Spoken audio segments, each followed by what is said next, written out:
everybody?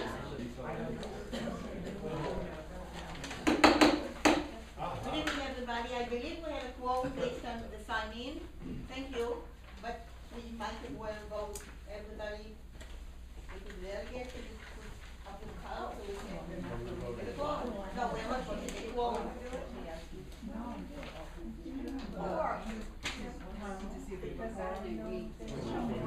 Yeah, we have 16. We have a quorum. Okay, we have a quorum, so we can start. Actually, we need a quorum only for the vote. We can have a meeting without a quorum. But since we have it last well. Okay, tonight we'll have Jan Piscarello, board member, assistant treasurer, present. The flash record of the November 20 meeting of the board.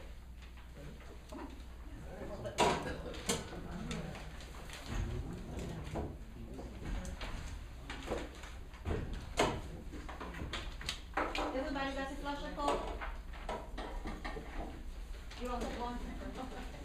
I wrote it. I wrote it. I wrote it. Barbara? But there was an error. Oh, no. But John's gonna take care of that. Yeah, I will. Okay, everybody else got it? Okay, go. Yeah, you said so. Yeah. No, actually, I'm. Go. So, happy holidays, everyone. Hope everyone has a good holiday season. This is my first time doing this, so bear with me if I do something. So the minutes were approved at the meeting, and then Russell Germain gave a management report. One of the things that was discussed was the modification of the parking license agreement and garage and parking rules. And that was kind of a lively discussion that went on for quite a bit of time. But basically, the upside of it is we just reinforced the existing rules that have been on the books and kind of codified it into an agreement that everyone who has a parking space is going to have to sign. The main things that came out of it and was discussed quite a bit was the issue of one space. The person who has that space has the right to park only one vehicle in that space at a time, but for instance, a husband and wife who each may have a car, they could alternate those vehicles in that space, or a son or daughter or what significant other who lives in the apartment. So, but it's one vehicle in the space at a time, and all the vehicles have to be registered with the co-op. And the other thing that was discussed, visitors, you have the right to grant a visitor the right to park in your space for 15 days, no more. And there will be no subletting of the parking spaces. We have found that some people were subletting, and it was discussed, all kinds of things were discussed about it, what could be possible to sublet, like we allow people to sublet apartments, and that was, well, the handling of that and the overseeing of something like that is just too complicated. And the initial proposal was to allow people to park for only, to give their space to a visitor for only 10 days, and we ended up with a 15-day maximum.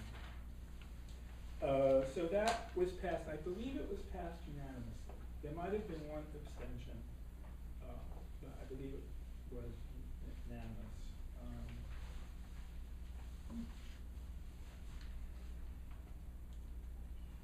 I guess the management company is going to start to update its files to be sure that we have all current information for the shareholders. So I guess the storm has really made the need for something like that. I know at my office building, which was closed because of the electric, I kept getting robo updates on the phone. The building is still closed, please don't come down here.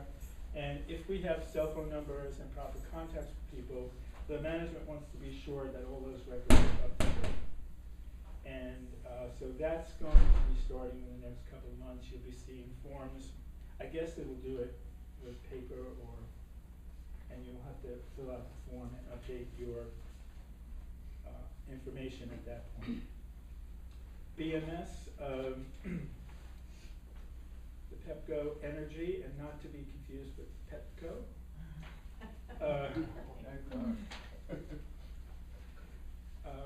It's going into effect, and we have a contract with them, and the boilers are under that contract, and I know we are working very diligently with the heat and trying to get that really resolved. If you're having problems with heat, you should just please call Russell with the management office and let them know.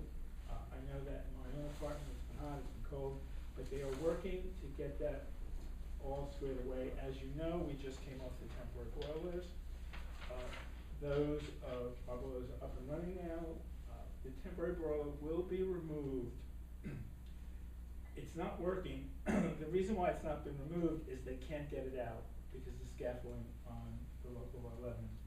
And when some of the work is done, I think it's on building 5, it will, the scaffold will come down, it will allow a passageway to get the temporary boiler out of here.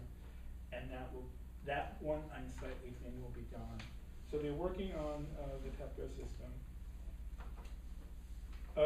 It's my understanding that due to Storm Irene, all the apartments that needed to be fixed have been taken care of, and the only ones that are yet remaining are ones where the occupier has decided to postpone the work. So management has worked diligently to get all the apartments cleaned up, prepared, and what have you.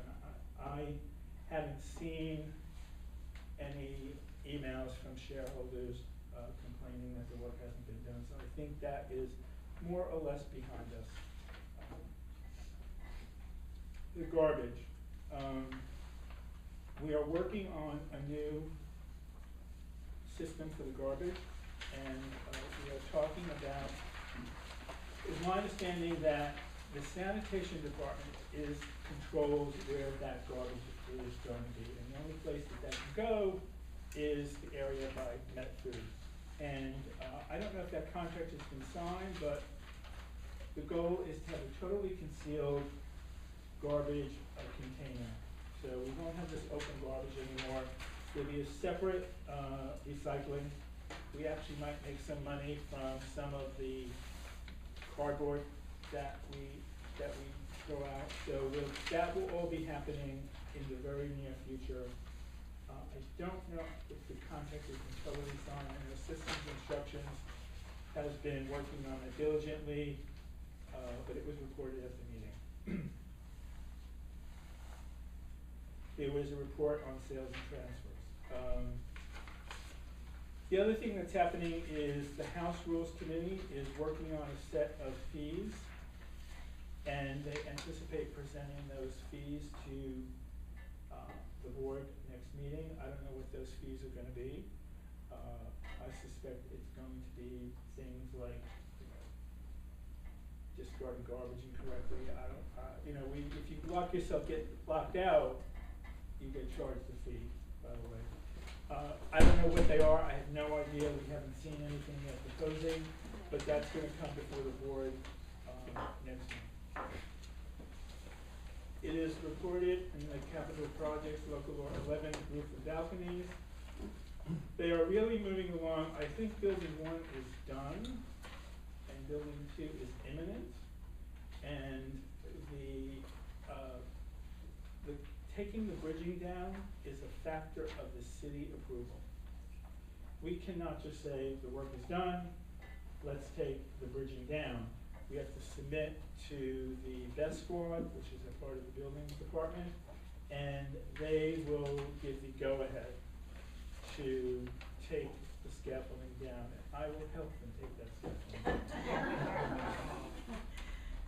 Building 2 has had the scaffolding around, and I think this is going to be the 4th holiday season with the scaffolding up. So that's the good news, and hopefully we will get clearances from the building department very soon.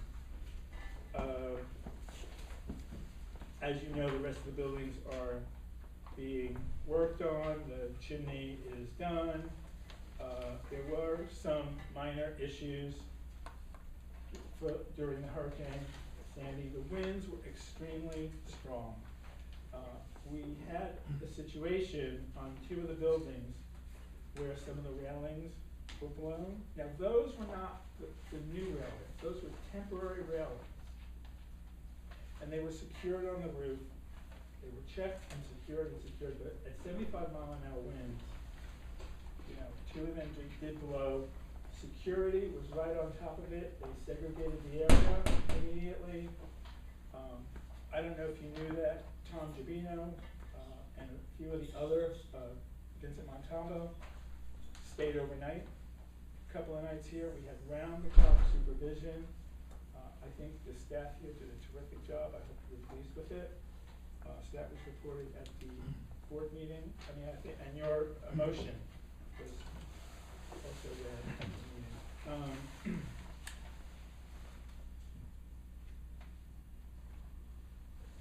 The check valves, they are,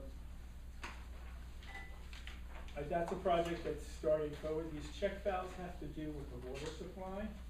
It's so that our water can't back up into the city system. So that's another project that is being undertaken. A motion was passed to raise the parking rates, and it was, I believe, again, approved unanimously. It was discussed at the Finance Committee meeting, and the motion was brought to the board by the Finance Committee. As you know, the fees for parking bicycles were raised, I think, 2 months ago. These fees are as follows. The LaSalle Outdoor will be $176 per month.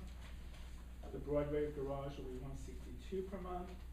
Excuse me, the Broadway Roof $162, the Broadway Garage $251, and LaSalle Garage $268. Those will be the new rates. They will go into effect as soon as after 2013, but not before the City Department of Consumer Affairs approves the rate. These rates have to be submitted to the city for approval. I suspect they will be approved. So you can expect those to go into effect, I would think, February, March. It's 90 days. I believe it's 90 days before. I've heard the last about it. Okay. And then the Look like.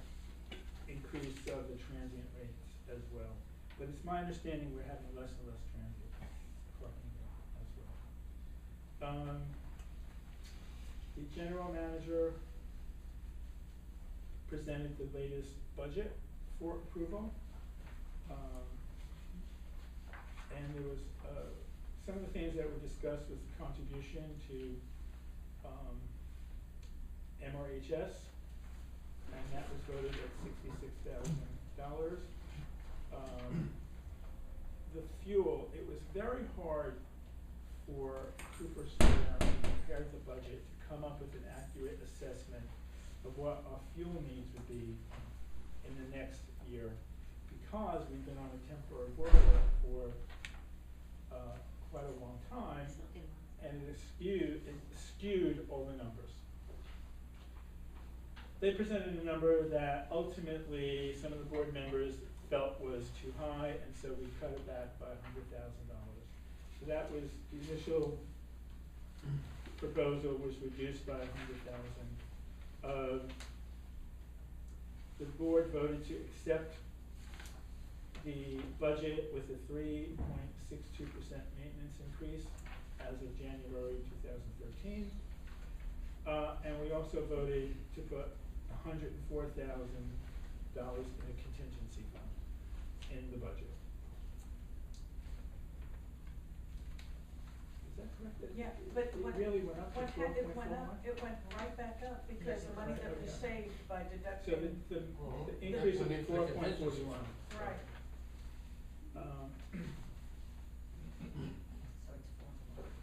The fuel line budget, that $100,000 came down, lowered went it to up, right, it was- 3.62, but then we voted to put that money Right, into and the went back up. contingency fund to pay back the balloon mortgage. that's looming ahead of us in the future. Right. And I think when the board took that loan, that they had promised that they would put money in a contingency fund to pay back the balloon. The good news is, we basically had a balanced budget this year. With all the projects that are going on and all the issues that have come up, Storm Irene, Sandy, and everything, we basically came out the year, in a very small little fee that we added on, and we're hoping that next year, we will be ahead of the game. The board is working very hard to, look at all the contingencies and not have, a surprising increase. So the amenities committee brought forward 3 proposals. The first one had to do with parking spaces, which was moot because we had already passed this whole thing of parking, so that failed. The second one was to increase the rate for rental fees of this room. I don't know if you know this room can be rented. The fees have been very low for a very long time, and the fees will now go up a little bit, and the rates will be $30 for up to an hour, $50 for up to 2 hours, $100 for up to 4 hours, and $150 for up to 8 hours. Of course, the board, any board business, pushes out anyone who has rented this room. Also, the board approved the work to be done in the workshop craft room. All of the workshops, the ceramic studio, the drawing class, have been working very hard to figure out how to divvy up the space downstairs. The ceramics people needed a little more space. It took a while, but we figured out how to really lay out the space. Most of the labor is going to be donated by the men of the workshop and ladies of the workshop. And the board approved $1,000 for the materials to do that work. So have a peek in the workshop, maybe join one of them in the near future. We read the motion, about the the Sandy storm that this organization passed last month. The president reported, gave special thanks to the staff again, citing Vincent Montalvo, Russell Drummond, and Tom Davino for their work that they've done for the storm.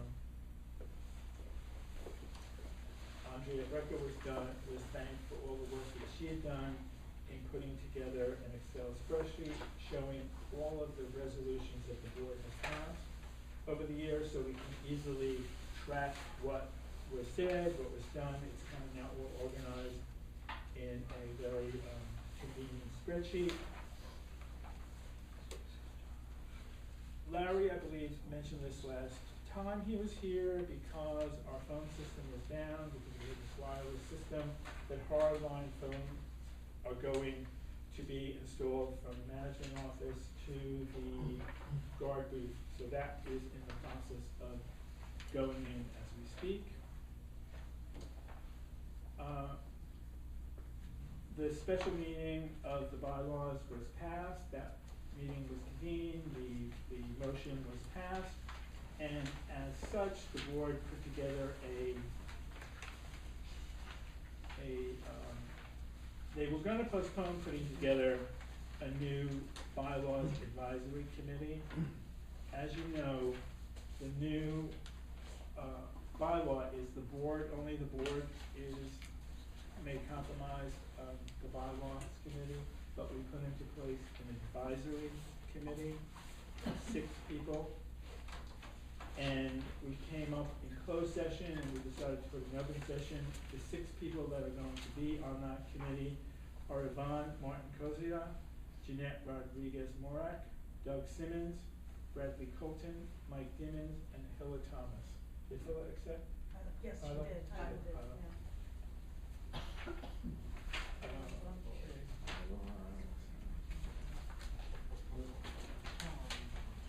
And I think that's kind of what is happening. Okay, questions? Yes. We got in, I heard correctly, what is the, was it me or, I'm sorry? Who Go was ahead. recognized? Okay. All right, on page 3, maybe I didn't catch your explanation of it. In one line it says there'll be a 3.62 maintenance increase, and then Okay. a couple lines down, then it says 4.41 Yes. maintenance. What happened was, the fuel was deemed very high.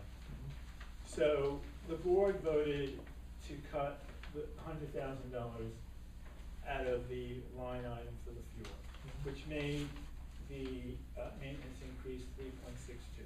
Oh, okay. Then, Go ahead. in subsequent discussion, someone put a motion forward to add a $104,000 contingency into the budget. So by adding that $104,000, which was accepted unanimously, the maintenance increase then went to 4.41. Yeah, and there are two figures because we had already voted on the budget. And we had We had already. voted and passed it. We had one vote, we passed the budget at and the maintenance increase was 3.62. Then the, other motion was made to, make an additional, contribution to the contingency fund, so it went up to 4.41. It was originally 4.41, dropped to 3.62, went back up to 4.41. So what was the original budget proposed on the table? 4.41?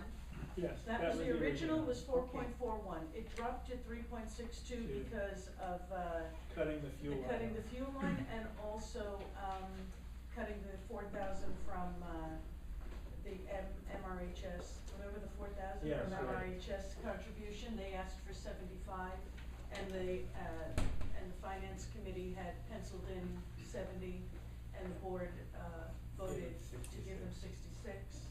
After somebody had made a suggestion of 63, we went up to 66, and then we voted, and the maintenance increase was reduced to 3.62. And then a board member Put a motion put a forward. motion forward to take the 100,000 that we saved on the fuel, plus the 4,000 we saved by lowering the contribution to MRHS, to put all of that into the contingency fund, which is 104,000, which brought it back up to 4.41. Before we move on to another question, I just want to Go clarify, ahead. somewhere in the report, it states that the composting is a part of the grounds committee.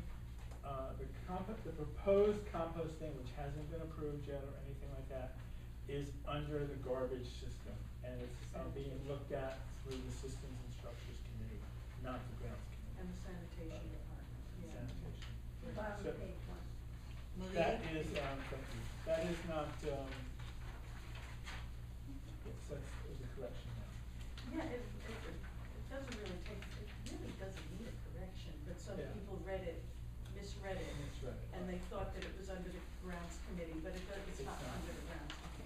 Marie, and then you. Uh, Dan had a question too, but Yeah, go and ahead. then Rafi, okay, I'm writing you down, go ahead, Marie. You Uh, have, I thought I heard someone say earlier that the purpose of putting that saving on fuel, budget into the, contingency fund was to, contribute to paying off the balloon. But, I mean, isn't the budget for the year, I mean, if you end the year with a surplus, then you decide what to do with the surplus, but, I mean, can you decide ahead of time that you're going to pay off something that's years in the future with the surplus that you may or may not have? I don't know the whole system of how it works here, but I do know that, it'd be great if we have surplus, so let's hope. That, it is my understanding that the entire boards, they have borrowed from the capital fund, and they are replenishing that fund at a very, very slow pace. At this point, it'll be 50 years before it gets, so anything we can do, some of the board members who have been on the board for a few years felt they wanted to put the contingency in to have some extra money, and it might just go to capital. I guess the board will have to vote if there is a surplus, what will happen to it. So that statement about using it to pay off the balloon was erroneous. Well, that's a hope. That was discussed, now that was not put into the motion. The motion was Thank you. just to have the contingency. Okay, Susan? I'm writing it down. Susan? Yeah. Then I'll give the What number. was the reason that the original fuel estimate was considered too low? What were the grounds Too for high. Too high. considering that it's too high, too high? Given that the, estimate from last year was actually lower than what was necessary. Well, because Russell explained that he tried to do a chart where he looked at the fuel for half a year before the, new boiler, the temporary boiler went online, and he tried to come up with this formula. And, a few of the board members who had been on the board and had seen the fuel costs from years prior felt that he was a little exuberant in his numbers. Yeah, because the temporary boilers burnt a lot more fuel than The the temporary wood boilers- boilers, so that the numbers that he had were much higher than Right. normally would be. So he looked, as Brown said, he looked at the year before. And haven't we underestimated before? No, yes, Yeah. we always, I mean, never yes. mind Russell. Yeah, Yeah, but he- MGC usually underestimates But Russell this is- is, Very good with budget. And Russell, we had really underestimated what the fuel was gonna cost last year by a tremendous amount. It was almost $400,000. It was really significant. But Russell had saved us about $300,000 in our budget. So, we would have been hit with a very big problem at the end of the year had he not saved money. Even so, some of the board people felt the numbers were too high, and some felt it wasn't too high, so Thank you. it's really, it was a guess. Yeah. Because we had 2 years where we had the temporary boiler, it was really hard. Right. The price of fuel was going Yeah, up well, on top of that's what I mean, everything never mind else. boilers, right. well, then the contingency will go over the That's fuel. right, that's what it is. Right. This is the Contingency problem will be with, for we the really oil. don't know where the contingent, that's why it's a contingency fund. 'Cause Right. If That's we're what I was lucky, it won't go for the fuel, but, now that we're back on our boilers, we're Lucky. lucky. Okay, Lucky, you're next. Yeah, I have a question about the resident information. I guess, that, is my own interest, because I don't have a computer, and I will be left out of it. How will the, management reach me, for instance, or the few who are not, computerized? Well, you have a telephone, Yeah. you have a door. I think it's just a collection of information. I don't think anyone's talking about going to strict email or anything like that.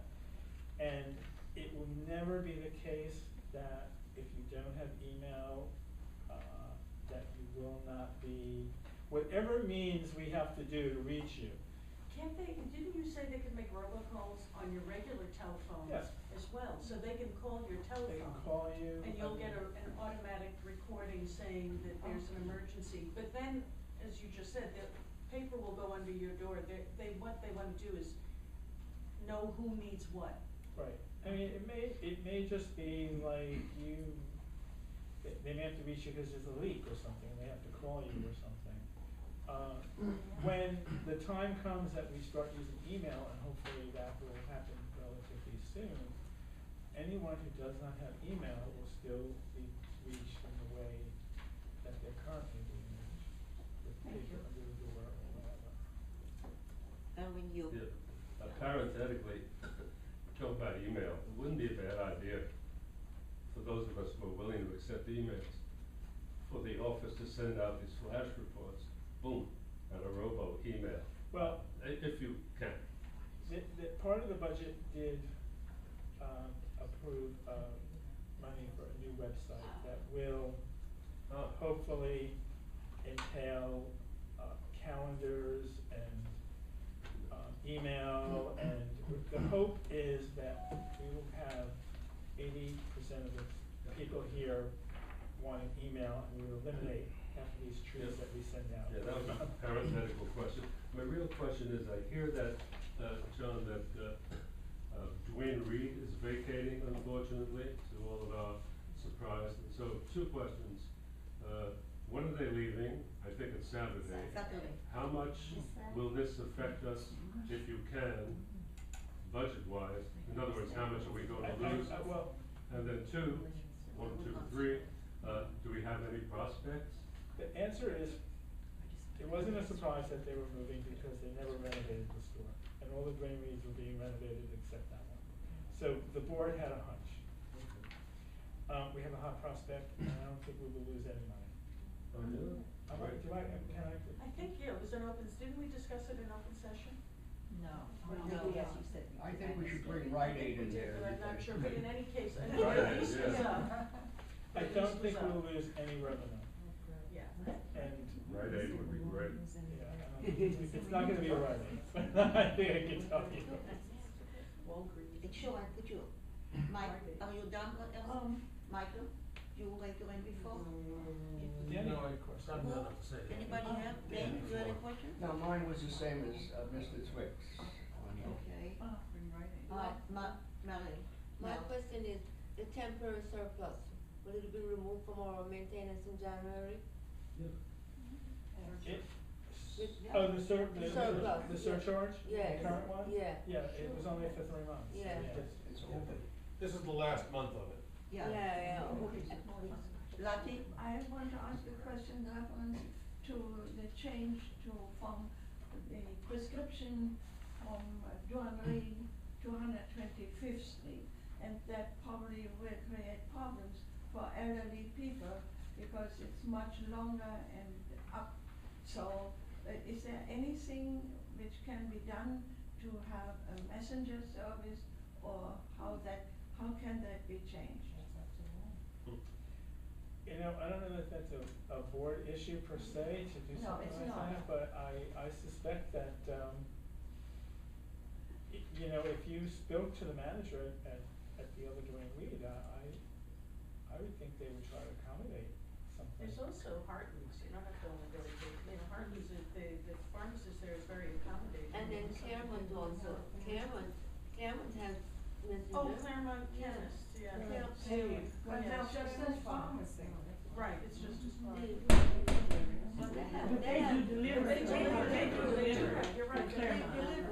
They deliver. Yeah. It's something that.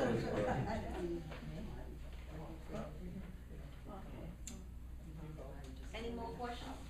Oh, I have one. Sure, The go ahead. Excel spreadsheet showing every open session resolution, is that or will it be available either on virtual copy or hard copy or any? I don't see why it wouldn't be, it's not, it's all open session, so I guess it could be, and. It'd be interesting, the history of it. No, may I haven't seen it yet, so I don't. Oh, May I okay. ask one more question? Mel, sure. It'd be nice if it were on the website, maybe. Yes, Oh, how about that? Put it on the website. Go ahead, Mel, sure. You can ask I questions. want to talk about the, increase, how much, 4 points? For what? What's gonna happen to all those people on fixed income who cannot afford this 4-point increase in their maintenance? I don't know that the board even discussed anything like that. I'm asking, you were on the board, so what's gonna happen? I don't know if there's an answer for that, I think we'll have to look at that on a case basis, but unfortunately, we have a big problem here on a couple of things. Our taxes are constantly being increased, the price of water is constantly being increased, the price of gas is going up, and, you know, in order to have a balanced budget, these are the numbers that we have to put through. So I'm not quite sure, how to answer something like that. I don't know if there's ever been any history here of dealing with something like that.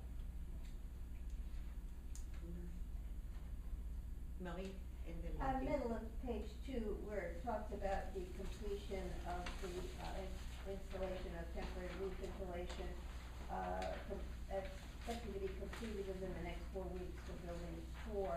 Then it says same as building 4 for building 5. So is that 4 weeks is also the case for building 5, or is it the same duration of time for the actual? Yes, I think it's the same duration of time, but you have to realize some of these reports get very old, so it's not the latest information. We'll find out. As a matter of fact, today they delivered materials for the roof. If you go to the LaSalle side, you don't find 5. But if you look at the LaSalle parking area, Well, that's for building 4. they're for already 5. Oh, for 4 and 5, okay. That's what I was. Yeah, we're, But don't do it. we're very anxious to get these projects done. If nobody else, Lassie, it's a go. question which has nothing to do with the flash report. I just am interested, what do you intend, the board intends to do with the lobbies? Because soon, The lobbies. the material will give, you have an open couch or whatever, I don't know. And nothing apparently is being. Well, it's certainly planned. something that, is, being discussed. There is no money in the budget that I saw for those types of things at the moment. But I think, the bridging will start coming down and we really will start to see the light of day, and things like that will have to start being addressed. Because I think you're right. In our building, it's in tatters. Yeah. Any more questions? Thank you.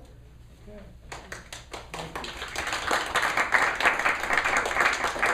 Okay. All right. We have 2 sets of minutes to approve tonight. I hope whether the meeting is ready with them. I will start with the September meeting, and I hope we have enough people here with the candidates that we can vote. Now, there were a couple of typos that were pointed out to us, but those we don't bother approving. As you know, we just correct them. Now, there was a amendment made to the first section, which is the bylaw proposed amendment. And what I have done here, I basically made copies for those that have been initially on it. Let me just give you the copies of those amendments that was made for anybody. 27, let's see, Robert Flush is not here, Sherry not here, T. Louis. Don't worry about Louis, Barbara, don't worry about it. It's misprinted by my computer. Erwin, you were at the meeting, Erwin. How you got it? Tom, is there some indication of what has been changed? Yeah, I have it here if anyone wants to look at it. It was primarily, Erwin, it is primarily, it's not content, it's style. It would just make a little clearer. Okay, that's basically the change. Yes, I have more copies, sure. Okay. Here, right here, Yeah, I don't know, Leila, I talked, yeah. Barbara, could you please, Leila, in right here? Thank you, Chair. Thank you. Susan? And Jackson? If you have something on the back, ignore it. My computer was printing things wrong. Let's go in Jackson, please. Could you please give it to Jackson? Okay. Hello?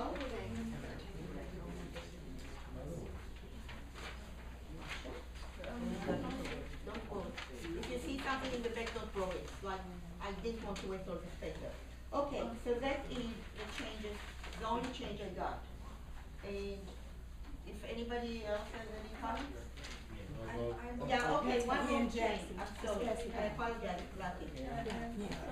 One more change, okay, one more change. On September, Page on the September 27. Seven, yeah, Page 3 under questions. right, And that part should be withdrawn. Right. Since my question about the outreach for $3,100 of review Right. of unsafe trees is not correctly stated. okay. Okay. So, because Lucky was not really asking a question at the time, she made a statement. So she requested that we remove it from the minutes as a question. So, we have two amendments, so we need a motion to approve the minutes I as approve. amended. I move. Okay, you're moving, any second? I'll second it. Second, Michael, okay. So, everybody, okay, it's okay, all right, fine. Now, the November 1 meeting, we had absolutely no changes. So, I'm bringing it for a vote of approval. So moved. Second. Okay. So, everybody that attended, everyone that got the November 1 minutes Right. is asked to vote, Right. okay? Approved? Approved. Okay. Louis? Okay. Anybody not approving it? Okay, so unanimous. Thank you. All right, so, and I'd like to thank Marsha for working hard despite the fact she was sick and so on, and a computer problem that she managed to get it up to date. Thank you, Marsha. Please understand, if the minutes are late, it's entirely my fault. There is no intent behind it, there is a computer behind it, but Okay. it rests completely on me. You see me taking the notes, and I'm the one who has to get it into a readable form. You would not want my handwriting, believe me. Okay, now, we got two special presentations tonight. One is by, Kenneth Thomas, who is been doing the food collection for how long, Kenneth? Okay, all right, so Kenneth Thomas will now present to us his food program that he has been working on for a long time. Please, Ken, come in. Thank you, and thank you for coming, I appreciate it. Go ahead. Can I be up here? Yeah, sure, go ahead. Go ahead. Thank you. The emergency food program to provide food for people who are in need is now 30 years old. We started in 1982. I don't know how many of you were living here then, but in our neighborhood at that time, there were many homeless people, and they were going around panhandling, begging from all of us for money for food. So we were very concerned how we could help them and not just give out of our pockets to them individually. And so we looked around to find what organizations and institutions in our neighborhood were providing food for the homeless. And we found 4 organizations, and we have been supporting those 4 organizations for these 30 years. And we have several conditions that are involved in providing for them. One is that the money which we collect goes only for paying for food, not for any overhead expense, not for any administrative expense, not for paying any people who are involved in that.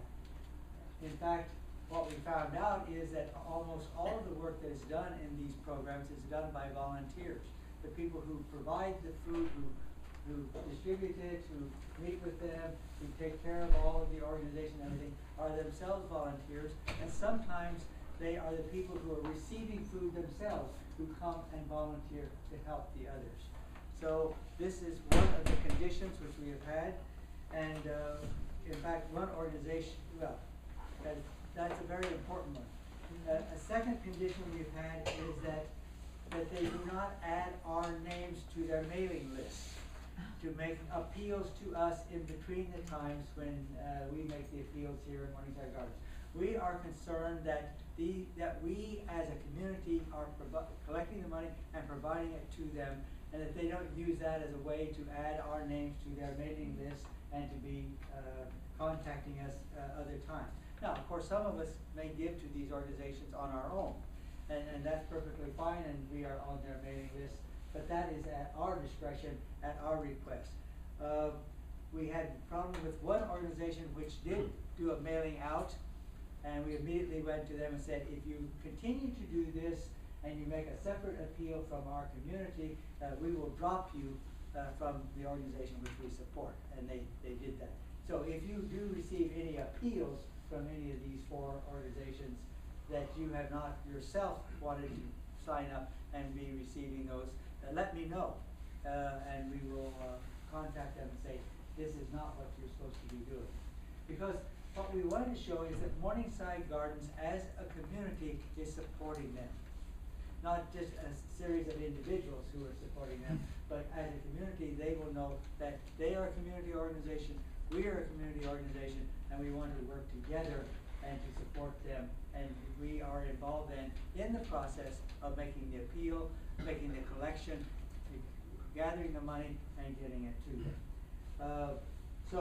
As a result of this, we have been supporting four organizations: Broadway Community Inc., St. Joseph Food Pantry, St. Mary's Food Pantry, and Riverside Church. We are constantly looking to see if there are other ones in the neighborhood. We have looked for a synagogue, but there's no synagogue in our neighborhood which provides a food program. We've looked for a mosque. There is no mosque in our neighborhood which provides a food program. We've looked for secular organizations and so on. We have not found ones who are doing actual giving of food. But if you know of any in our immediate neighborhood which are doing this, let us know and we can add them to the list. As you'll notice in the distribution, we do always list the various organizations that are supported and what they are doing and what their particular needs are. And sometimes it says here they do want volunteers, so in addition to your money, you could actually go and help out in their programs. You'll probably notice this time we've had the same leaflet, same heading, same format for 30 years. This time it was different. Did you notice? For the first time we made a change on the heading and we put a turkey up there. And hopefully that would get your attention and that you would want to support it. In terms of what we do, the only overhead expense we have is for the printing of these flyers. And thankfully, your organization, MGCA, has been underwriting this and paying for the photocopying of these flyers as well. The flyers themselves are distributed by volunteers. The checks are collected by volunteers, and they are taken to the organizations by a volunteer. I regularly go and meet with these organizations and see what they're doing, to know firsthand the actual food programs that they're doing, the distribution which they are doing, and so that they know that we are following up on the money which we give, and we are making sure that they are using the money in the way in which we are expecting it to be used. We provide no receipts ourselves. Your receipts come directly from those organizations. So as you give your checks, they are given directly to them, and they are to write the receipts to you so that you know that they have received your checks. Regularly, we have about 70 to 80 contributions per time. We do it 3 times a year, and it averages around $3,000 each time we do a collection. Already for November, we made the special collection this time for St. Joseph's Food Pantry. But of course, anytime you can write a check to Riverside or Broadway or St. Mary's, and we do get a spattering of checks which are other than the one that's highlighted for that particular time, and those checks are also delivered to those organizations. So if you want to give to St. Mary's every time, you can give to St. Mary's every time, and we deliver the check, and they know it's coming from Morningside Gardens. They are always happy to see me. When I come with the envelope with all the checks, they are thrilled. And we have already gotten a letter back from St. Joseph's thanking us for the contribution this time. And I'm able to say to you in person that we have gotten a letter from them and that they are really appreciative of the contribution which you have made. And I'll give you the report. They've given us their report of what they have done in November. This time there were 76 contributors. We gave $2,946 to St. Joseph's. The remainder of the money went to the other organizations that we got checks for. This last month, they served 433 adults, 58 elderly people, 246 children, and they gave turkeys to all the large families. This is the kind of work which St. Joseph's is doing, and it is comparable to what the other food programs are doing. And of course, our $3,000 that we gave this time doesn't use just in November. That helps them throughout their year, and for each time that we give money, that is helpful too. So, that is my report. Thank you.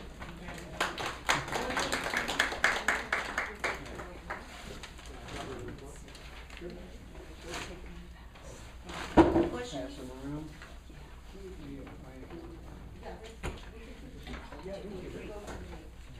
Any questions? Thank you so much. That's it. For this month's photocopy. Thank you, Wayne. Thank you. Yes, go ahead.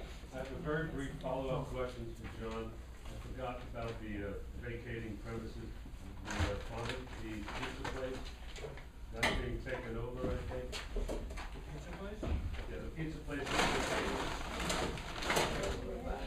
vacated. Is that being taken over? Some of these later on, we needed these or some of those. Great job, thank you very much. Probably. That is loss is taking it over? So there's no loss to us without the closure? Okay. Okay, thank you.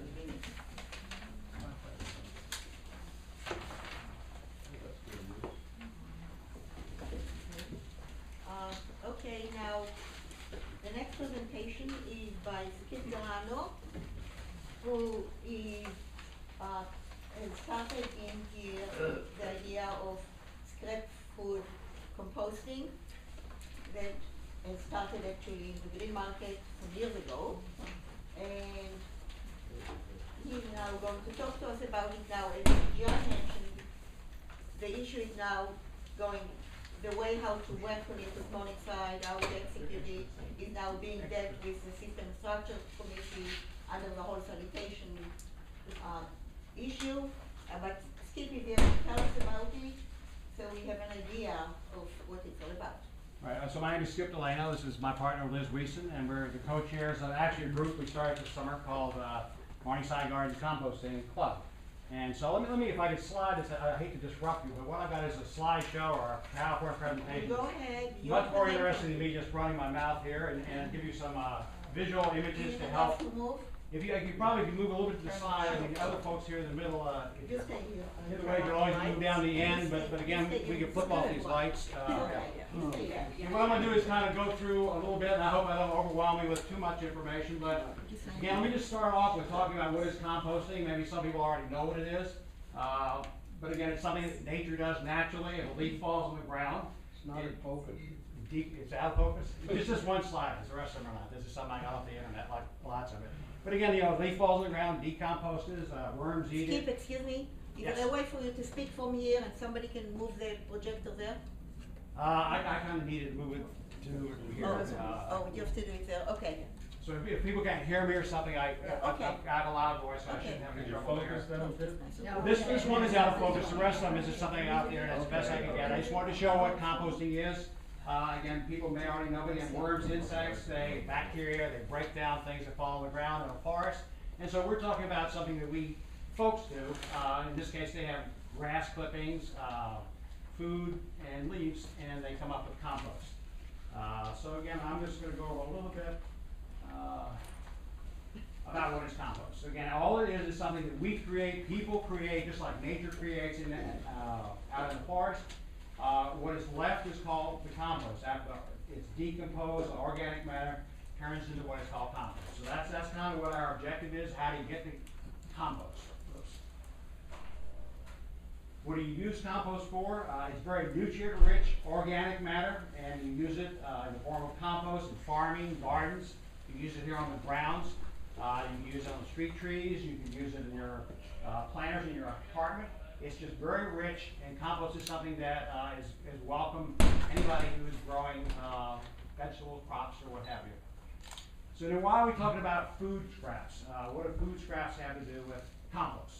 And I guess the number one thing is if you look at all the waste we generate, food scraps are the largest single component of the waste that we create here in Morningside Gardens or in New York City or anywhere else throughout the United States. And I gotta apologize, I couldn't find a slide that gave you the breakdown of where all the different components of the waste that we generate here in our municipality or in any other municipality around the country. It's an EPA chart.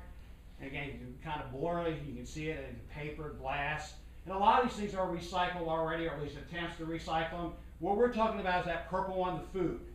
And actually, you could also add in later yard waste if we actually collected from home somewhere in New York City, or we took our trees that fell down here. We could actually, if they had a program in New York City, you could recycle those into compost. And even some of the paper that we sell today, back in the Department of Sanitation sells, you can actually compost some of that. So it's a large component of it. It's around 25%. Actually, the Department of Sanitation here in New York says it would actually add up to about 29% of all the waste could be turned into compost if they had a program. What does it save? It means that all that waste is not going to end up going into landfills. Each and every one of us generates in an average month about 20 pounds of food that we throw away. And now all that food, where does it go? It goes to landfill. So that's kind of what we're trying to address in terms of how can you change that so that the world is a better place for us, our children, our grandchildren. So it's a huge problem. It's a way to remove something from out of that waste that's going into. So what can we do in New York City? What's kind of available for us to do? If you want to do some of your food waste, what could you do right now? Actually, if you had nearby here, we really don't. Actually, in East Harlem, I think this is an example of people that do composting in New York City. If you have one nearby, you might be able to take your food compost there. There are about 500 community gardens in New York, and about 2/3 of those have some kind of composting system. And what I mean by that is, this is called a 3-bin system. And actually, Liz and I went on a bike tour in East Harlem, went through about 15 of these community gardens that had, and that's where these photographs are from, or where people actually take their materials from their gardening. They take their food waste or some of it and bring it there, and they actually circulate it. What you do is leave it in one bin, and you move it into another bin, and you move it into the third bin. By the time that moves into the third bin, it's turned into compost. It takes several months to do that. It doesn't involve that larger volume, but it is an attempt to do composting here in New York City. It's one of the things that's done here in New York. And again, there are lots of different ways you might do a 3 compost system. And again, these are what most community gardens are doing around New York City that actually do composting. Another thing you can do is worms. People may have heard of worm bins. Actually, when I first got involved in this, I knew very little about this until last spring. I got involved actually through the Community Affairs Committee. I had a meeting about composting. I went through it, learned something. I got a worm bin. I have it upstairs in my apartment. And it's really an educational thing. I wouldn't really recommend anybody do it. But again, it's great for educational purposes, but I wouldn't say it's much. It does work. You know, it's a very small volume. In other words, like I could take my breakfast and what I eat or don't eat and put it in my worm bin, and that's it. That's for the week. That's all they're going to eat. It's not infectious, is it? It's what? It doesn't move to your label. No, it's just, it's a very small, and kids love it, so it's an educational thing, and that's really, in my mind, it's like the one on the right, so I can build it up. I'm now on the 2nd level. I've been doing it since June. And again, it works great, but it's just such a small amount of material you can actually do, but it is a thing that you can do. In another place, and this is something that affects a lot of us here, is you can compost at one of the more than 50 green markets around New York City. This is the one at Columbia University that started last April and has been there for a year or so now. And you can, almost half of the green markets in the city, do composting. You can take your scraps up there, and we'll see some pictures of folks. Around, I was just at a meeting last night of, what's it called? Solid waste. Swamp, solid waste. It's a council that advises the mayor, and the sanitation department commissioner said that 20,000 people have participated so far in the history of food composting collection at the green markets. Just to give you some idea of how many people actually do that. Again, what got me inspired in many ways to also get involved in this, my daughter, who works downtown, she always would take her food scraps down to the green market in Union Square, and it just made me wonder what in the world this all about. And so I was inspired to learn more about it because of my daughter in part. So again, lots of people like from Morning Diet, this is Joan Levine. Actually, one of the things she does, and a lot of other people do, is freeze their, in other words, how do you collect in your apartment? You put it, like she does, puts it in, you know, plastic containers, put it in her freezer, freeze it in her, and then brings it out on Sunday. And lots of us like myself, and who is that? Gregory. In building 3, no? Building 4. 4. And Frank from this building, and myself, and I just carry, and we have a little pail upstairs, and we have it right on our counter, and just, you know, during the week, put materials in that. It doesn't smell or anything, and just once a week on Sunday, we take it up there and dump it in the bin up in Columbia. So that's how we do it there. And this is Liz, and who is that? Susan Wilson. Susan from building 4, right? Susan Wilson, building 4, yes. And see, people again do it all kinds of different ways. Altogether, around 200 people bring material to the green market at Columbia. 200 people at a typical Sunday. And they only had it 1 day a week is what it is. And again, it's run by a group called Grow New York City, something very affiliated with sanitation department. The sanitation department is the partner that helps make this possible. What they do is at the end of the day, when they've collected all their bins, they bring up a truck just like this. And this is something that would relate directly to us, is exactly how they would do it with us. They come and with a truck just like this, you collect your bins, put them on the back of the truck, you take them away. You don't store them here, they don't store them there, and that would be the same kind of thing we're talking about here. I just want to just for a second say something about the larger picture. Again, this is something I learned a lot about. I'm not going into any great detail about it, but San Francisco, people have been there or know people there, it's one of the places that has like food compost is a major part of their waste program. They compost all over San Francisco. They're the leading program in the country. There are a whole number of other cities, but they require people in San Francisco to recycle their food waste. And what they do with it, they have these huge farm areas where they take food waste and they turn it into compost. And it's too complicated to go into today, but you get some idea. They put it in rows just like that. They allow it to sit for a certain time. They actually turn it over, and within 3 months, it's turned into compost. To give you some idea, one of the problems we'll see is we don't really have any of that available here in the New York City area. Many other cities, Portland, most of them are on the West Coast to do the composting. There's very little. Bangor, Maine is the only place I found locally. Maybe 1 or 2 other places. So it's mainly something that's concentrated pretty much. There are around 200 cities in the United States that do food waste composting right now. Some Canadian cities, a whole number of European countries do it. So it is something that's happening elsewhere in the world. Even a lot of institutions like Harvard and others, hospitals, are doing composting inside their own buildings. Some have their own equipment in their own buildings to do it, or they have it carted away by a carter who takes it to a composting site. And why don't we do it in New York City? Again, not any great detail. Is one about our density. One of the biggest problems we have, we all live in apartment buildings like this, and how would you do it in a complex environment like this? So that's one of the things we're trying to address in terms of proposing to do something here at our site. The other is collection costs. It involves a lot of money. In other words, right now they have 2 basic routes for garbage or sanitation department to go on to pick up the garbage and to come back and pick up the recyclables. If you had food waste, it'd be a third, so it's another expense that a lot of people don't want to add. And there's no processing facility anywhere nearby to actually take the food waste and put it on the ground and turn it into compost. So land is so expensive, that's another issue. And of course, there's just no political support to do it in a lot of ways. So that's another thing that would have to change. And we're kind of talking about, New York is kind of starting to do food scrap composting in some places. And what happens with us is there's a program here that started on the west side of Manhattan with about 6 or 8 public schools. And what they do, just like they do at green markets, they're going around collecting the food scraps from the schools every day, and they take them off and have them composted. But one of the things about it is that their trucks are half full or even less. So they're looking for other people to kind of join in that program to fill up and make it 100% full before they go to take it to a site to compost. So we had started over the summer. A number of us had met over the summer with a composting club trying to look for people to kind of hook up with, and we came across this program. And so what we did is conduct a survey. Many of you maybe filled out the survey or got the survey under your door or talked to somebody about a survey to get some idea of how many people were actually interested in doing or participating in a voluntary program, nothing mandatory about it, a voluntary program here like at the green markets here at Morningside Gardens. We went out and we talked to people, we got, an idea, we've got about 250 people signed up saying they'd like to do it. And we also would say that a lot more people, if we had more time to pursue it, a lot more people I think would be interested, but we stopped at 250.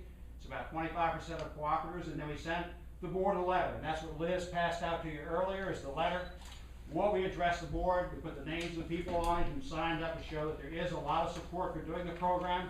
Remember, at the Green Market in Columbia, on a typical day, about 200 people bring their food scraps there to the program at Columbia. So in other words, we can equal something like that. We'd be doing as much as any other program around. So it's basically a partnership with Grow New York City. This guy Nick, anybody who's been up to Columbia, if you've never seen it, you should go up there on a Sunday morning, meet Nick. He can tell you more than I can about composting and what they do. It'll be us in the Department of Sanitation, Grow New York City. We're a volunteer group here at Morningside Gardens who would basically do all the things like education. We'd have meetings, as many meetings as possible to educate people about what you need to do in terms of how you keep your food scraps in your apartment, what you can actually keep in it. Because not everything, as you see on the left, not everything is composted. Into the program in New York City at the green markets. In other words, they don't use meat and dairy, and so we have educational explaining how and why. Or you see on the right, there's another thing put out by the Department of Sanitation at one of the community gardens, telling people what they can compost and what they can't. And that's something we do. The other thing, a lot of people are very concerned about rats here, and these are rat-proof bins, just like they have up in Columbia or anywhere else the green markets are situated. They're very, very thick plastic. And again, we collect on one day, they take it away the same day, and that's it. It's not anything staying here on the grounds at this point. That's not what we're proposing. And what we do is the same kind of thing they do at the green markets. We as volunteers would be out there monitoring what people then put in there. And why it's important is you don't want people throwing in the wrong things, because then that contaminates your food scraps, and then it makes it much more difficult to be successful at composting. I went out and bought a little, you can buy compostable bags, plastic bags actually. I don't know if you've ever seen them or whatever. And they don't work. The reason they don't work, it takes many, many, many months, if not years, for them actually to break down into compost. So most people don't want them because it takes much longer than food. So I had to throw all those away because that's not something they accept. So at the end of the day, we have something like this. They come and pick it up and we take it away the same day. And that's kind of our proposal. Again, with the letter we sent to the board is the one you have in front of you. We're going to go to system instructors and see if we can talk to them about trying to work with whatever they're planning with the big compactor. And wherever we situate, people might end on the board, or they mentioned it might be down there. We have no real proposal about where to put it. We could actually put it out on the street. And just like you do at Columbia, have it on the sidewalk. Or you have it here in the parking lot. Again, it's picked up. Once we collect it, it's picked up that day and taken away. So it's something we're very open to what other people suggest about what would be the most appropriate place. We're very sympathetic to Building 4. We don't want anywhere near Building 4. So again, we're very open to where people might suggest. Again, we can always put it on the street if that's what people propose. So again, all we're saying is we can save all this scrap going from Morningside Gardens into landfill if we're able to do this program. And so we're just going out and start to seek support and see what kind of sentiment there is among people here at the gardens, and that's kind of our presentation. If there are any questions, I'll be happy to. Okay, if there are any questions, maybe Skip, you want to come along here? Okay, I'll be happy. Please? Let me So get this out of people the can way. ask you questions? Thank you. Yeah, okay, I would like Dr. What needs? If there are any questions, I'd be happy to. Yes. I don't like the word scraps. It's a little ambiguous because people give scraps from their table to dogs. That includes meat and fat and all kinds of non-compostable food. So that has to be made very clear to people that they don't mix in dairy products, eggs. Eggshells, I believe, are all right. Now, let me just say one thing, or two things. One, my wife is very enthusiastic about this. She insisted on composting everything that's compostable for a number of years and getting it up one way or another to my stepson who lives in upstate New York and has a farm in his garden. I mean, not a farm, but he plants a lot of things and they do all composting. What she does, however, which bothers me, but I guess it helps if you're gonna store the stuff for a while, is she puts the compostable stuff on the stove, including banana peels, coffee grounds, etc., and any hot pots. She wants to dry it out by heating.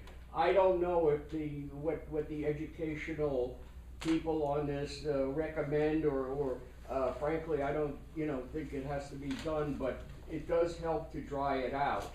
The other thing occurs to me that the biggest contributor to food scraps in the city of New York are restaurants. I don't know if what they do. They throw it all out. I mean, there's good food gets thrown out that could go to, there are homeless people, etc.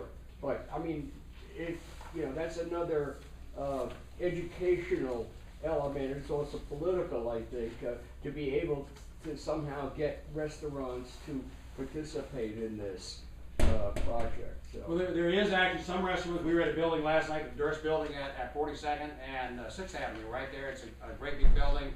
I don't know anymore the name. It's a Durst building, and it's ecologically, it claims to be the best building in the world. But actually, we had a presentation by their guy who does their trash collections and everything else. Everything is recycled there. All the food, and they have a whole system of how they collect it in offices.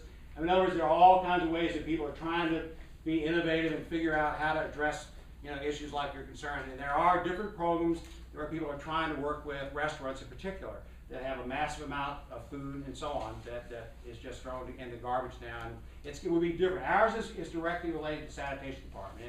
And again, what they're doing this year is they're opening up some programs on Staten Island. Like if you go to San Francisco, Portland, Seattle, and places like that, generally it's single houses. And so then it's very, very different if people pay to have their garbage taken away. So it's also an incentive to reduce the volume of your garbage, and they're allowed to do that by separating out food scraps, and they get a reduced rate. But they're required to do it, and people can be monitored. In big buildings like ours in San Francisco, people can opt out of the program. They don't have to participate. So again, it's something that it's a problem. How do you address big buildings like ours? And again, we would be the first big building in New York City, as I understand it, to actually do this. So in other words, it was something somebody said that we were one of the first groups that ever collected plastic and recycled. I'm not sure if that's true, but when the Department of Sanitation came looking for people to do it, Morningside Gardens is one of the places they experimented with it and learned from. And that's really what we're trying to do here, is learn from it. If it doesn't work, we stop it, we go ahead and throwing it back in the garbage. But again, the idea is to see what we can learn. It's something certainly would be beneficial to the world in the future if we're able to come up with some ways to learn from what we do and make it actually happen. So, and again, we do a lot of educational work, and again, volunteers who run it. It doesn't cost us anything. So we hope that we'll have more meetings about it. The board approves. Yes. Yeah. As I said to people in my building who had approached me, I'm very much interested in this, but I need to know, please, how do I store this stuff? Since it's collections once a week, maybe. How do I store this stuff so that the apartment is not? Again, this is all I use. And again, a lot of people have different, like I say, a lot of people put in their freezer. And I just use this, and I actually have a little thing on the top of it that's got a little filter, if it smells, but it doesn't really smell. I mean, we had it once 3 weeks, and it did start smelling after 3 weeks. And during the salmon. So we kept waiting for the green mark to open up, and of course they didn't open up. So then after 3 weeks, it did start smelling. But otherwise, in a week, it's just we really hardly fill it. There's 2 of us, and we hardly ever fill it up. And so we just have it, dump stuff. We usually, like I said, I have these recycling bags that you really can't use, so I end up throwing them away anyway. But I use them in here, and a lot of people just use a plastic bag. But most people, I'd say, most people probably keep it in their freezer. That seems to be very. Well, I watch people at Columbia bringing it. Well, your wife. That's the first I've heard of somebody actually drying it out. But most people freeze it. This way, it's completely. So if you put it in the freezer, you're putting it in a plastic. Like a container, like you could have any kind of containers that we just throw away. Tupperware that you reuse. Tupperware, you can do anything. It's that. Oh, that yeah. Mike, I'm liking you, Mike Beeman. Yeah, but in answer to some of the questions that have been raised, we do this also. We've got some folks up in the country who compost, and we bring it up to them more or less on a weekly basis. We've got I think it's a 2-pound Folgers coffee container. Right. Wow. Very handy. It's got a good grip on it, and it goes in the refrigerator. Not a problem. Yeah. But my question to you is, what have you thought about a collection method here at Morningside Gardens? Would there be one of those rat-proof containers in each building? Would there be a smaller collection effort on each floor, for argument's sake, that would then get collected into the larger container? But we would start just like there. We would have people like myself, would be like, say, out here on Sunday morning from 9 to 1, in front of a bin, you're watching with people, helping people make sure they put the right thing in there, move it aside, put an empty one, and just someone there to make sure it's being done. And we do it outside, not in the building and stuff like that. If it was something we learned from it, was something like you could do in a different way later on in a building, I'm not recommending, I really don't know whether something like that's possible. But at this point, we're saying just outside, away from buildings, people bring it to us voluntarily and learn from kind of what we can learn from that. And then go from there if there are other possibilities. This guy, Nick, up at the Green Market, was real ambitious about wanting to do it immediately 2 times a week. Well, because what's different about us? Why not just take the Green Market? Why do it here? What's the advantage? It is closer, but then we should, if we did it twice a week, that would be the first thing we'd like to do. Again, so you don't have to keep it in the refrigerator. You can put it on your counter, bring it out a couple days later, and get rid of it. In other words, trying to make it as convenient as possible for people to get rid of the waste rather than keep it in your apartment. Yeah. But beyond that, you do it 7 days a week, but then it's a whole different, where you put it, how often they pick it up, all those things that I don't really have an answer for. I don't mind the 7 days, I mind Sunday. I'd Yeah. rather do it on Thursday morning or whatever. Most likely we would not be, again, what's not clear is what program, if we pick up the school program, more likely ours is going to be during the week. Because that's when schools generate their waste, and that's when we have to hook up to them, not the Green Market. So that's kind of what happened. Let me just say one more thing in terms of how it makes you feel. And I have to say, I never did this before in my life, but once I started saving my food scraps, it's like during Sandy, I couldn't throw away those 3 weeks of waste because I felt so bad about it. Because, again, once you start realizing all this stuff you throw away, that it could go to some good use, it really does change it. I don't know if that's true with you, but you feel good about it, taking something like all this stuff you used to throw in the garbage, and actually, it's like even cans and stuff. I've always, in other words, it's something good, it does make you feel good. So in the end, that's something that you'll all would benefit from if you actually took your food scraps. And again, the name is something we had a big debate about too. They're different. We followed that term because Grow New York City used that term. That's the term. The New York City Sanitation Department calls it waste. So they're different terminology. It's something we could decide to change it. Certainly people wanted to do that. Some people didn't want to do it. We ended up sticking with it because that group used that same term. Lucky. Yeah, I have trouble believing you that it doesn't smell, and my preference is to have a clean, smelling apartment. It does not smell? No, I don't. Lottie doesn't I don't- believe that- I Doesn't cannot- believe I cannot quite believe you Lottie, that it doesn't smell. Lottie, take it from me, it doesn't smell. Well, ask Yeah, maybe, but a week, no, doesn't smell. and ask other people. Ask other people that did do it, and you'll find that again, if there is a problem, he wouldn't do it. That's what I would think. We would not do it if it became a mess in my house. Liz's nose is very sensitive and would not allow it, and that's that. So we just have not had that problem. Again, after 3 weeks, when I opened the lid and put my head in there, I could smell it. And that's the bottom line. And people like Dana Manaya, for instance, she puts it in the refrigerator, other people keep it in the freezer, so then you really don't smell it at all. There are other food in my freezer. You put it in Tupperware, yeah. And again, it's not mandatory, nobody has to do it. If people don't want to do it, that's fine. We're looking for people who might want to do it, and we go from there. You're next, Marie. I bought a plastic container about the size of a wastebasket, pretty flowers on the outside, the cover. I put a plastic bag inside. I put all my peelings, my coffee grounds in it. I will say by the end of the week, when I lift the lid to put something in, there's a slight odor, but I never smell it when it's covered up on my counter. I don't want it in my refrigerator, I have room in my refrigerator. But it's not smelly, it feels good. I would love it if I didn't have to go in my high heels and stockings to Columbia on Sunday morning on my way to church to get rid of it. Well, and again, it is, people keep it all kinds of ways. And again, we hope that all the people that participate there, I don't know how many there are, we try to compile from our list, we couldn't really calculate it, but there are a lot of people here who do take all their food scraps up to Columbia. And again, that's one of the advantages, it's close by, you don't have to go up to Columbia, so. Dan. The only Oh, thing no, I'm sorry, okay, you have a okay. question? Benny, go ahead. What is the guide on in front of Columbia, I mean, what do they do with it? They take it to, some place where it's ground up or something, and then after that, where it goes to some. Well, what you're farm? gonna actually, it's really interesting, it's good, you know, one of the things, a year ago, where they used to take it all the way down to Delaware. That was the nearest remember the big picture I had out of San Francisco, how they come, big yard? There was nothing nearby, they had to take it all the way down to Delaware, by Wilmington, was the nearest place they could find to actually compost. Now the Department of Sanitation, Presque Hills is one place, now the Sandy's kind of wiped that out, but again, that's one place they're doing some composting there, but there's several other sites. Rikers Island has a model program out there, and there's even some thought of actually incorporating some of the stuff from here into Rikers Island. So they've started doing some sites here around the city, but as you can guess, there's gonna be a lot of controversy when you set up something like this in somebody's backyard. Of course, people don't want it anywhere near them. You know, it's just the way people are, I guess, but that's one of the problems. But they have got places where they take it. And so there's, after it's finished composting, there's like, community gardens or something where they take the soil and, You know, the community gardens, if they sell it, actually, is what they do. actually sell, okay. And the one in Delaware sells it commercially, and it makes money at it. And actually, if we were, another way we could do it. And remember, New York City actually is very selective about it. They don't take meat, they don't take dairy and all that. There's another program we could get involved in, actually with a group called IESI, which is another hauler here in New York City. They do restaurants and other places. And they would charge us $15 to pick up a week's collection.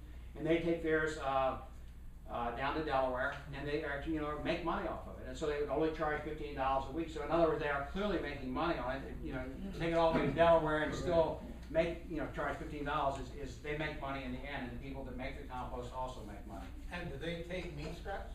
They do, so they take everything. So that's another thing that, again, if we wanted to explore, you know, where people, because it is, I mean, you still throw all your meat, all your dairy away. So if people wanted to do something like that, that's something else that's possible. And as we got into it, we could explore that, you know, in the future if people wanted to do that. Okay.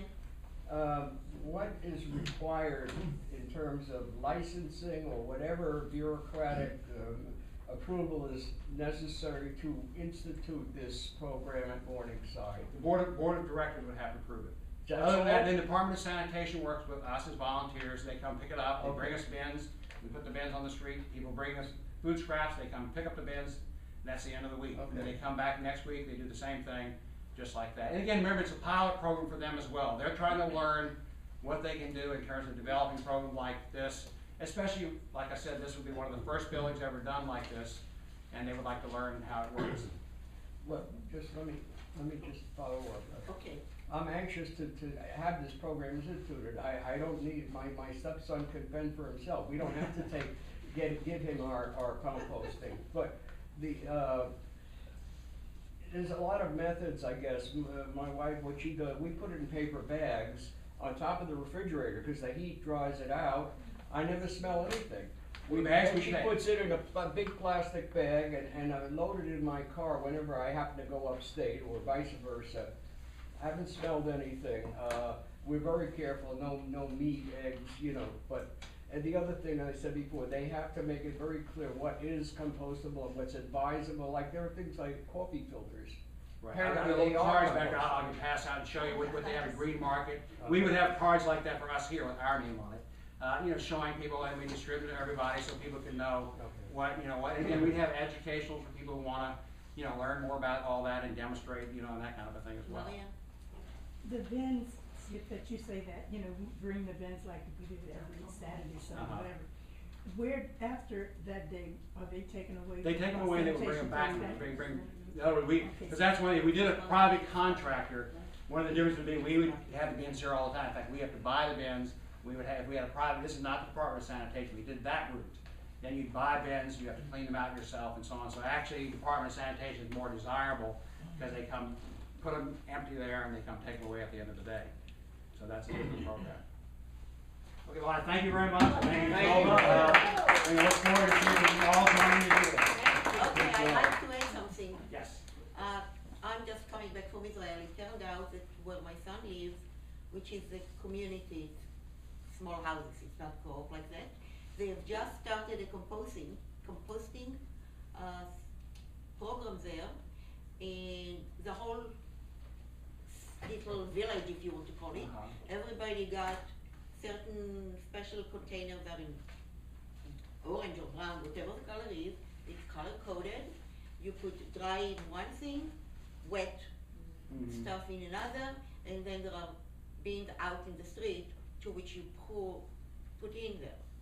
And it's done out the whole area, and it's like, oh well, where is this one going, this way or that way? It takes a while to get used to it, and they do use dairy and meat product. They do. Well, I mean, again, it's great to hear, you know, in Israel and many countries around the world, people trying to figure out ways. And actually, Sweden, it's required, each person to have their own composting equipment in their house. So that Sweden is kind of off by itself, you know. In other words, you have to buy something and you compost it at home, you're responsible for it and a story. Lots of other places, the government comes in and takes it, like your son, like a community like that. But there are lots of small communities. And again, that's where it's most prevalent. Small communities have much more able to do it because small, you know, the homes are smaller, you know, not big buildings like ours, and people can do it, they can regulate it. So, again, thank you very much. Thank you. Yeah. Thank you. Okay, I have a very short report. I don't know if you saw already that we are, as Dan Lehman told you last meeting, we are trying to establish a community relation committee. We are going to have a meeting on Monday at 7:30 in this room, and flyers went into some buildings, are still going in now. If anyone wants a copy of what, welcome to take one, and we hope you will come and bring along ideas also, because we would like some new feedback. This community relation committee started, I don't know, 50 years ago, 40 years ago, and since we are starting it anew now, please bring your ideas, suggestions, what you think will be a good idea for us to work on. Okay, that's it. Now, anybody else like to comment? Building reports. Building 1. Nothing outstanding to report. Building 2. No. Building 3. Oh, wait a I'm minute. sorry, go ahead. Yeah, I'm surprised that Andrea, our chairperson, isn't here tonight, but we So are am I. planning She's a working late. Christmas working late cleaning tonight? party on the 14th of December. Okay. And I think she has put notes, and I think everybody agreed that we have this party and the Christmas cleaning sale with some cider and cookies. Can I come? Will it be kosher? Yes. It's the 15th. 15th. 15th. Yeah. 15? Okay. Thank you, Lottie. Building 3? You want to talk about your election? Next year, do you have any party coming up? Any plans? I don't know. No. We will have a holiday party, we haven't established a date, but for sure, we have one every year. Wonderful. Yes, Okay, absolutely. For the building or for building? For the Oh, our building. building. 3. Building 3? Yes. Building 4 is not here. Building 5? Marie? Building 5 will have their annual holiday celebration and tree trimming party on the 9th of December. December. Yes. Building 5, I had an informal discussion with one of the new board members,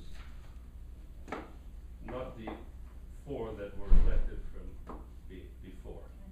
The new board members from April. Yeah, last year. okay. You know, the 74.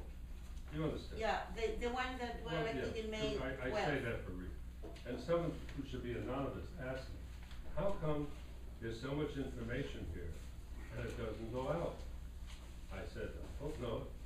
I said, to be sure, because I've been doing this for many, many years, this is a closed network, not by design. I'm glad you mentioned it. Huh? I have an answer for you. I'm glad you mentioned it. Okay, let me continue. You finish then, I'm Yeah, glad you yeah, mentioned it. sure. Thank you. It's kind of a closed network, not by design, but by Reality. occurrence. He said, well, is it because, and I'm not gonna say who it is on purpose. And he said, is it because people don't care or they don't know? I said, I don't know. I don't know how many people do not care, and I don't know how many people do not know. Now, I do know that the work that goes on here, that's some of the good explanations and occurrences that go on there, just as you know, Tova, don't go out for Okay. whatever reason. So, that's why I asked you for the names of the chairs, which you may or may not wanna give me, so I could communicate within our own network to see if we get something going Okay, to further communication. thank you, I'm glad you mentioned it. Okay. Okay, what we are planning to do when we've started discussing it is, we are planning to put all our minutes on our website, Okay. okay? Of course, before we put them in, we'll review them and make sure we don't have typos and that stuff, it's editorial.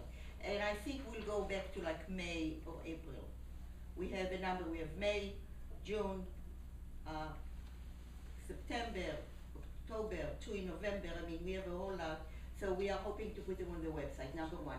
Number two, as you know, these meetings are videotaped, Oh, what? are taped, Yeah, and it's put on a website. So what we can do is the next time we put a motion in, out, or whatever, we'll give you the website, or we can give it right now. Roland? The For what? website where we put on all the meetings. It'll just be MGCA, gallery where Okay. the meetings are. So when you go www.mgca? MGCA.coop. Okay, it's mgca.coop, you might want to put it when you report to your building, mgca.coop, and Roland is posting the videos of the meeting within like 24 to 48 hours.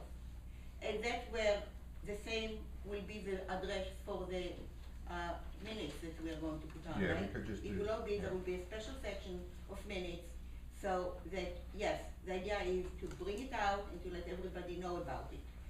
Paper, we were considering giving out print paper of the minutes, but it's expensive and it's killing more trees, and it's really a waste.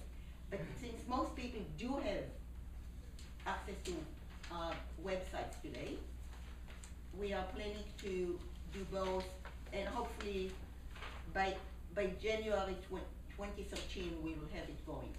We are already working on it. Thank you for mentioning it. My comment, I've seen some of the websites. Yeah. They're not that easy, even though my vision's reasonably good now. They're not that easy to focus on the various discussions, to be honest. It's not like you're seeing NBC or something. No offense, but that's just the way it is. Also, I don't know how many people, as Lottie says, have access to a computer. I would say that 85% of the co-op people have access to computer. So all I wanted to do, as in reference to the discussion I had with the board member, was present to you the problem is how could there be a more, if desirable, a hands-on, one-to-one, kind of like the Obama campaign, why you won, in order to get MGCA going. Because as of now, to be perfectly honest, unfortunately, it's kind of a closed network. It's been like that Not by design. It's been like I that. mean, not too many people know about it or care about it. It's been like that, Erwin, for 20 years. You're telling me? You know that. I know Okay, that. so that's exactly So- what we plan to do. Okay. We'll put the agenda on and the minutes of each meeting. We'll start, go Okay, back to okay. May, so it's updated, and as soon as we approve the minutes, they will go, once it's going. My sympathies to the secretary. I mean, it's, you know. Yeah, she's very good. I mean, Thank you. have the typo. Yeah. Now, my last comment. Yes.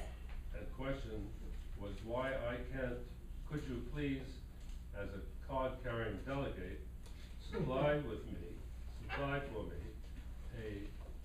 the names of the various chairs who I don't know. You mean of the As a building, of delegate. the building? The building chair, the building chair, and I don't know them. You don't know them? No. Are you like, kidding I'm me? not psychic. I'm not psychic, I know you, I know Marie, I know Barbara. I don't know who the building chairs are, I'll be honest. John Mercer is building one, you Mercer, don't I know know. him? All right, Andrea Brecker, you know. Who? Andrea Brecker? No. Yes, I know the name, You know her I by don't know. face. Yeah, No, but what I'm asking, Building if, three, if Sherry you're Page. against it for some personal reason, okay, confidential reason, but I was asking you if I could communicate for the purpose of extending things, their email, Okay, which you have. as I explained to you before, many of the delegates and chair who provided me with the email, so I can email to them rather than waste paper, email to them the agenda as you have been getting, Yeah. and email them the minutes as you have been getting. They agreed to provide it under condition that I do not give it out. So if you'd like to ask them, it's up to you. But I cannot do it because they asked me not to. But you can ask as the chair voluntarily, they can do it or not do it, I respect that. They can respect, I mean, you know, I respect the decision, if someone wants to give me or you their email. No, you they have to give. You they have to give the email. They gave it to me because the they minute. started sending everything But by if they email. don't want their emails out, Yes, John. that's fair enough. I'm the chair of a building, I think there's 4 other chairs here, I would like to keep my email confidential. Okay, so you can say no, John. I've just opted I'm out. trying to just get some. There are other chairs Alright, here who Andrea are willing to Brecken is do not that. here. People can say yes or no. Sherry Kane is not here. The chair of building 4 showed up once. The chair of building 5, you know, and building 6 does not have an Who is official 6? chair. And those- 6 has a chair? 6 does not have a chair. Well, all I'm saying, we can cut this discussion. You may ask if you want, and you find it desirable, to ask each member if they are willing to share the email. John Mercer is not, fine. I respect that. Barbara Williams may not, fine. I am. Okay. Okay? Who's the other chair? Yes, John. I just wanted to mention about your minutes. Yeah. Why can't we just post a copy of the minutes for a few days in the lobby, the same way that the minutes for the board meetings are posted? Good idea. There's usually nothing in there in between times. Good. Good idea. Post them there, I think that's very fair, that's the same way that the board communicates with the shareholders, Oh, you mean that should be the same way that we In the communicate. same place the board posts it. Yes, exactly. Okay, okay. Good idea. Let me check, let me check with the board. Well, I'm, I think you know, there's a house, I think it has to do with the house Oh, rules, good. and I think the one next to the elevator is only for Right. management and the board. But there's that other one, Yeah, the yeah, we mailboxes could that's do for it. the building. Good idea, yeah. So as So these we can minutes use it. that just got approved today, the 2 sets, we'll clean them up and we'll post them. And the catch is, the problem is that the board, that's right, the one by the elevator is a board only. Right. So we can't do it.